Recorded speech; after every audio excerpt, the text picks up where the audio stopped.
नमस्कार मित्रांनो, स्वागत आहे तुमचं पुन्हा एका नवीन अशा रोमॅन्टिक प्रणय कथेमध्ये. तर मग चला सुरुवात करूयात आजच्या या भागाला. समुद्रकिनाऱ्याच्या लगत एक सुंदर हॉटेल होतं. त्या हॉटेलमध्ये सुनील आणि कायरा भेटले. भेटता क्षणी त्यांनी हलकसं एकमेकांना आलिंगन दिलं. तो स्पर्श एकमेकांना सुखावून गेला. मग त्यांनी काहीसं कोपऱ्यात असणारं एक टेबल पकडलं. तिथे आता त्यांना डिस्टर्ब करणारं दुसरं कोणीही नव्हतं.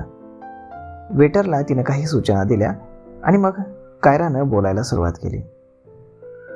कसे गेले दिवस? खूप छान. तिनं त्याच्या चेहऱ्याकडे पाहिलं. वाटत नाही.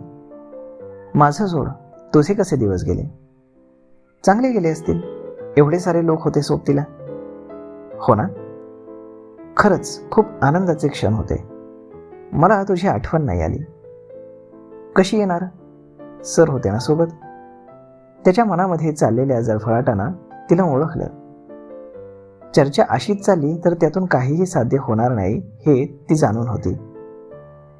ती विषय बदलून बोलायला लागली. तू फ्लॅट पाहणार होतास, त्याचं काय झालं?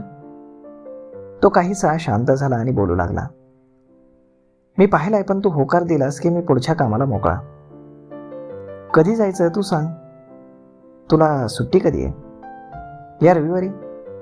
ठीक आहे, रविवारचं पक्क करूयात. हो. ते दोघे काही वेळ शांत राहिले. ती बोलायला लागली. माझ्याकडे एक गुड न्यूज आहे, पण ती तुला आवडणार नाही. तू सांगितल्यावरच कळेल गुड न्यूज आहे की आणखी काही. जाऊ दे, आपण वेगळ्या विषयावर बोलू. अगं आता सांग ना, काय न्यूज आहे ते. आता माझी उत्सुकता वाढली आहे. कायरा थांबली आणि सावधपणे बोलू लागली. देशपांडे सरांनी मला कंपनीमध्ये पार्टनर म्हणून घ्यायचं ठरवलंय. सुनीलचा तर चेहराच पडला. तो म्हणाला, मग तू काय ठरवलंयस? त्याचा चेहरा वाचत ती म्हणाली, तुझी परवानगी असेल तर मी विचार करेन. आणि मी नाही म्हणालो तर? ती थांबली. तर नाही. तर मग माझा नकार आहे. ती अवाक झाली, पण स्वतःला सांभाळत ती म्हणाली, जशी तुझी इच्छा. यावरती तो काहीसा सुखावला. ती मात्र विचारात पडली. देशपांडे सर तिच्या हिताचा विचार करतात असं तिला वाटत होतं आणि त्यांची ऑफर नाकारणं तिच्यासाठी अवघड होतं. ती आता द्विधा मनस्थितीमध्ये आली होती. पण शक्य होईल तिनं तेवढे आपले भाव लपवले. आणखी काय म्हणतोयस? काही नाही. लवकरात लवकर लग्न करून कुठेतरी दूर जावं असं वाटतंय. दूर पण कुठं? युरोपला. त्यानं युरोपचा विषय काढताच तिला देशपांडे सरांचे शब्द आठवले. कायरा, आपल्याला युरोपला जावं लागेल बहुतेक. ती मीटिंग आपल्यासाठी महत्वाची आहे. काय विचार करतेस? काही नाही. त्यानं तिच्या डोळ्यामध्ये पाहिलं. तू थकल्यासारखी वाटतेस. हो, आज काम जरा जास्त होतं. ठीक आहे, आज लवकर निघूयात. हो, ती हुंकारली. मग ते दोघे काही वेळ समुद्राच्या लाटांना निहाळत राहिले आणि मग लॉनमधून बाहेर पडले. आज ती दिवसभर घरी एकटीच होती. आता तिनं चांगल्या वस्तीमध्ये 1 रूम किचन फ्लॅट भाड्यानं घेतला होता. आता तिचा पगार देखील बऱ्यापैकी वाढला होता आणि तिला देशपांडे सरांचा पूर्ण पाठिंबा मिळत होता. परिणामी तिनं मनुषी काकांचा रूम सोडून स्वतंत्र राहण्याचं ठरवलं होतं. आता तिला इथे कोणाचाच त्रास नव्हता. मनुषी काका कधीतरी येत आणि जेवण करत, ख्याली खुशाली विचारित आणि निघून जात.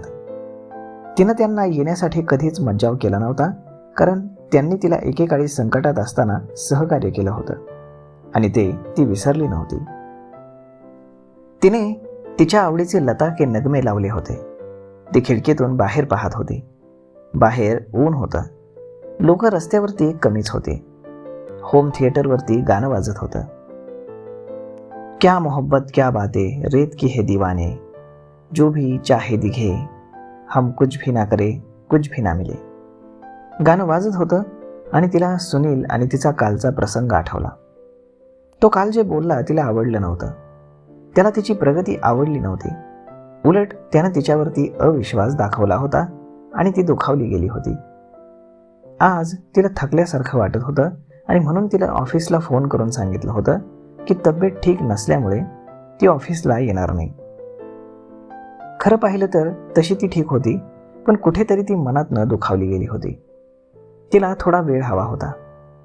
तिचं मन रडत होतं. लताचे दर्द भरे नगमे ऐकताना तिचं दुःख काहीसं कमी होतंय असं तिला जाणवत होतं. ती गाण्यातले दर्द महसूस करत होती. तितक्यात बेल वाजली. ती उठली आणि दरवाजाकडे वळाली. दरवाजा उघडताच समोर तिला देशपांडे सर दिसले. ती आश्चर्यानं त्यांच्याकडे पाहतच राहिली. कायरा, आत बोलावणार आहेस की नाही? ती गडबडली. सर तुम्ही या ना. देशपांडे सर आत आले. अगं आज ऑफिसमध्ये गेलो आणि मला कळालं की तुझी तब्येत ठीक नाही. मला राहवलं नाही. म्हटलं चला फोन करण्यापेक्षा घरी जाऊन भेट द्यावी. ते सोफ्यावर बसले. काय होतंय तुला? सर असं विशेष काही नाही, परंतु फार थकल्यासारखं वाटतंय. वेळेवर जेवण करतेस ना? हो सर. मग हे असं अचानक? ते थांबले आणि म्हणाले, सुनीलशी काही भांडण वगैरे? सरांनी तिच्या वर्मावरती बोट ठेवलं होतं. आता तिच्या डोळ्यातून पाणी येईल असं तिला वाटत होतं, परंतु महत् प्रयासानं तिनं ते अडवून म्हणाली, नाही सर, सगळं ठीक आहे. मग सारं ठीक असताना असं थकल्यासारखं वाटणं म्हणजे तू जास्त विचार करतेस. तो तर करावाच लागतो सर. ते थांबले. नको करूस. आता तुला जास्त विचार करण्याची गरज नाही आणि म्हणूनच आपण युरोपला जातोय. अगं बिझनेस मीटिंग तर होईलच, पण त्यासोबत आपण पर्यटनाचा छान आनंद घेऊ. हो सर, जाऊ आपण. तिला सुनीलनं नकार देऊनही ती देशपांडे सरांना सांगू शकत नव्हती. ती विचित्र अवस्थेमध्ये सापडली होती. सर तुम्ही चहा घेणार की कॉफी? मला काहीही चालेल. तू जे चांगले बनवतेस ते आण. क्षणभर तिच्या मनावरती आलेलं नैराश्य कमी होऊन ती आता उत्साहाने सरांशी बोलू लागली. तर मग मित्रांनो, आता तुम्हाला काय वाटतं? नक्की काय भानगड आहे? ही जी लव्ह स्टोरी आहे ही फारच क्रिटिकल होत चालली आहे. परंतु आता नक्की सुनील, कायरा आणि तिसरा अँगल म्हणजे देशपांडे सर, नक्की हे त्रिकूट आता पुढे जाऊन काय करणार हे पाहणं जास्त इंटरेस्टिंग असणार आहे. आपण भेटूयात पुढच्या एका नवीन व्हिडिओमध्ये.